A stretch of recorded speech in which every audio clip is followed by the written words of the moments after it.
Hi, I'm Zoe, and in this video we're going to be looking at some activities that address greater depth with fractions. They're going to help us to assess the understanding and knowledge of pupils around fractions. Here's our first problem. Which is bigger, 6/7 or 7/9? Now our pupils might look and say, well, 7/9, both of those numbers are the same or larger than the numbers in our first fraction. That is a usual misconception. And so they'll say, no, 7/9 is bigger. What helps for pupils who may not be at the working at greater depth level is having our fraction walls back up there. So 6/7, what can we see? 1, 2, 3, 4, 5, 6. 6/7 would take us to there. 7/9, 1, 2, 3, 4, 5, 6, 7. We can see the disparity. 6/7 is clearly bigger than 7/9. Now, for our pupils working at greater depth, we might ask them, is there another way that they can prove that these fractions, that 6/7 is bigger? We're hoping here that they think of lowest common multiple and they look at the denominators and say, lowest common multiple of 7 and 9 is 63. So we can turn both of these fractions into 60/3.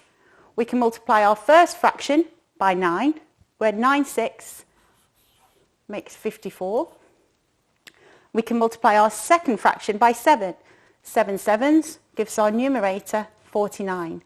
Again, getting them used to using the terms numerator and denominator is really crucial for this. So we can see our denominators are now the same. We can see clearly 54 63rds is greater than 49 63rds.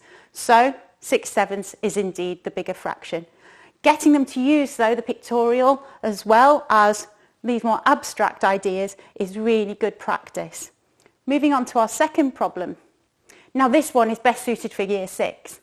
Multiplying any number by a half will give the same answer as dividing by 2. Is this correct? This gives them lots of scope for practice, for trying things out. Pictorial representations and concrete representations are really good for this. So let's say we've got 4. We're going to multiply 4 halves. So we've got 4 halves here, and what we can see, clearly 2 halves make a whole. So 4 lots of a half is 2. And 4 divided by 2 is indeed 2. So we can see that we might be on the right lines. Again, using these halves we've got up here, we've got 12 halves. Connecting those together, we can see that we've got 6 wholes. So 12 lots of a half is indeed the same as 12 divided by 2. Hopefully enough practice and they'll be able to get lots of examples of this.